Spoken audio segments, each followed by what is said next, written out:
আসসালামু আলাইকুম। Welcome back to my channel. কেমন আছেন সবাই? আশা করি কাছে এবং দূরে যে যেখানে আছেন আল্লাহর অশেষ মেহেরবানিতে অনেক অনেক ভালো আছেন। আমিও আলহামদুলিল্লাহ তোমাদের দোয়ায় বেশ ভালো আছি। তো বরাবরের মতো নতুন আরও একটি দিনে নতুন আরও একটি ব্লগ ভিডিও নিয়ে চলে আসছি তোমাদের মাঝে। তো আশা করছি আমার ভিডিওটি তোমাদের ভালো লাগবে। যদি ভালো লাগে তাহলে লাইক দিয়ে দেখা শুরু করুন।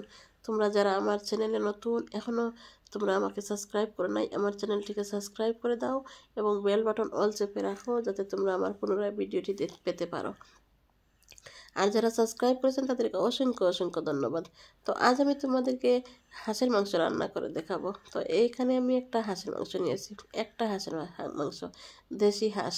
সেই হাঁসের মাংসটা তো আসলে মাংস কম থাকে, হাড্ডি বেশি থাকে, হাড় মিট সবগুলো মিলেই হাঁস।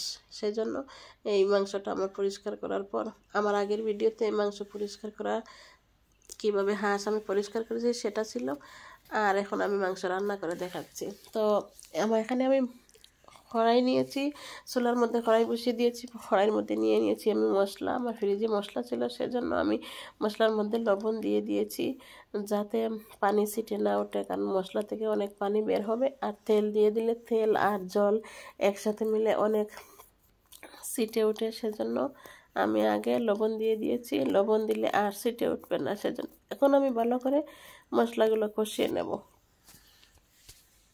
তো মশলা ভালো করে কষিয়ে নিতে হবে, না হলে কাঁচা ভাব থেকে যাবে, সেই জন্য ভালো করে কষিয়ে নিতে হবে। ভালো করে নাড়িয়ে চাড়িয়ে কষিয়ে নিতে হবে। কষিয়ে নেওয়ার পর দিয়ে দেবো হালকা একটু পানি। সেই পানিটার মধ্যে গুঁড়া মশলা যদি তেলের মধ্যে দেন তাহলে মশলাগুলো পুড়ে যাবে, সেজন্য অল্প একটু পানি দিয়ে সেই পানির মধ্যে মশলাগুলো দিতে হবে। তো আমি মশলাগুলো ভালো করে কষিয়ে নেওয়ার পর এখন আমি একটু পানি দিয়ে দেবো, যাতে পানিটা দেওয়ার পরে এখানে আমি গুঁড়া মশলাগুলো অ্যাড করবো একটা একটা করে।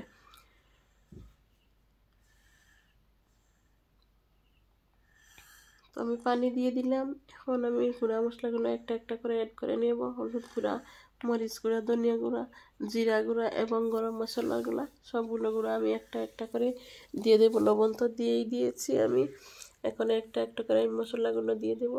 তো আমি কীভাবে রান্না করতেছি তোমরা একটু দেখতে থাকো।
এবার ভালো করে কষিয়ে নেওয়ার পর দেখো আমার মাংসের কীরকম কালার এসেছে। মাংসটা এখন আমার পুরোপুরি কষানো হয়ে গেছে, কষানো হচ্ছে। এখন আমি ভালো করে নেড়ে ছেড়ে তোমাদেরকে দেখাবো কি অবস্থা হয়েছে তরকারি। এখন আমার কড়াইতে লেগে যাচ্ছে, দেখো। এখন আমি ভালো করে নেড়ে ছেড়ে কষিয়ে নিচ্ছি, আবারও ভালো করে কষিয়ে নিচ্ছি। তো চুলার ফ্লেমটা হাই হিটে না রেখে মিডিয়াম হিটে রাখতে হবে, না হলে তরকারি কষানো যাবে না, পুড়ে যাবে। তো আমার কড়াইয়ের মধ্যে লেগে যাচ্ছে, দেখো। এবার আমি পানি দিয়ে দেব, সিদ্ধ হওয়ার জন্য অল্প একটু পানি দিয়ে দেবো যাতে সিদ্ধ হয়ে যায়। এখন ভালো করে নাড়াচাড়া করবো, নাড়াচাড়ার পর পানি দিয়ে দেব। তো তোমরা দেখতেই পাচ্ছ তো কালারটা কীরকম হয়েছে। খুব ভালো করে কষিয়ে নিতে হবে, না হলে হাঁসের মাংস খাওয়া হবে না। হাঁসের মাংস খেতে হলে ভালো করে কষিয়ে নিতে হবে, সহজে পানি দেওয়া যাবে না। পানি দিলে গন্ধ থেকে যাবে, আর পরে মাংস খাওয়া হবে না, গন্ধটা লাগবে। কিন্তু আমি যেভাবে কষিয়ে নিচ্ছি, তোমরা সেভাবে কষিয়ে যদি রান্না করো তাহলে তোমাদের আর গন্ধ লাগবে না হাঁসের মাংসে। এবার আমি অল্প একটু পানি দিয়ে দেব সিদ্ধ হওয়ার জন্য। পানিটা দিয়ে আবার ঢাকা দিয়ে দেব যাতে মাংসটা সিদ্ধ হয়ে যায়। আমার কষানো হয়ে গেছে, এখন সিদ্ধ হলে হয়ে যাবে। তো একটু অপেক্ষা করতে হবে সিদ্ধ হওয়া পর্যন্ত।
আমি ফাইনালি ঝোল দিয়ে দিলাম। সেই ঝোলটা যখন গাঢ় হয়ে আসবে আমার হাঁসের মাংস রান্না হয়ে গেছে, রান্না হয়ে যাবে।